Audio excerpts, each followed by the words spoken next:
আর খায় দুধু খায় এখনো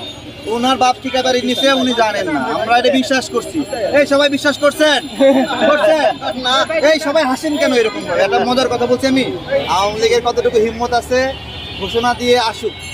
আমরা আওয়ামী লীগকে মোকাবেলা করার জন্য সব সময়ের জন্য প্রস্তুত আছি যে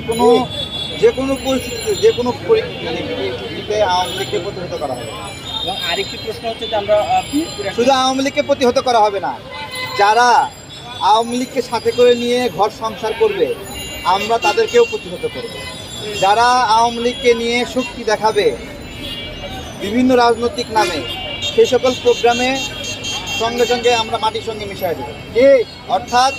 আওয়ামী লীগ নিজে অথবা আওয়ামী লীগ কারো ঘাড়ে পা দিয়ে অথবা আওয়ামী লীগের ঘাড়ে কেউ পা দিয়ে বাংলাদেশের রাজনৈতিক প্রক্রিয়ার মাধ্যমে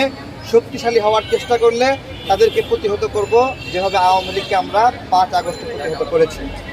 প্রেসিডেন্ট জিয়াউর রহমান শুধু আওয়ামী লীগকে সুযোগ দেয়নি উনি জামাত ইসলামকেও সুযোগ দিয়েছেন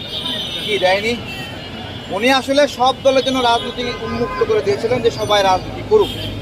ওনাকে মানুষ অনেক ভালোবাসত এত ভালোবাসার পরেও সবাইকে রাজনীতির সুযোগ করে দিছে এরকম উদার মানুষ খুব কম আছে এই উদারতাকে নোংরাভাবে ব্যাখ্যা করার সুযোগ নাই যে উনি আওয়ামী লীগকে সুযোগ দিয়েছিলেন উনি আওয়ামী লীগকেও সুযোগ দিয়েছিলেন জামাতকেও সুযোগ দিয়েছিলেন বাকশালের মাধ্যমে যারাই নিষিদ্ধ হয়েছিল রাজনৈতিকভাবে সবার জন্য রাজনৈতিক বহুদলীয় গণতন্ত্রের উনি হলো